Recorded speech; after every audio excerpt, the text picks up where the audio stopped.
Tekstilna dejavnost je bila ena najpomembnejših gospodarskih panog pri nas. Zbirka predstavlja razvoj tekstilne obrti, vključno z najpomembnejšimi surovinami, napravami za preizkušanje tekstili ter predilsko, tkalsko, pletilsko, klobučarsko in krojaško obrtjo.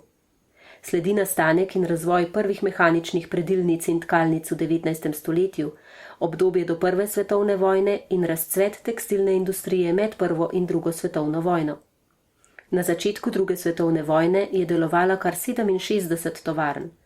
Razstavljeni predilni stroji z konca 19. in začetka 20. stoletja, ki so nekdaj obratovali v predilnici Litija in v Tekstil Indusu v Kranju, prikazujejo zaporedje faz izdelave bombažne preje od mikanja do predenja.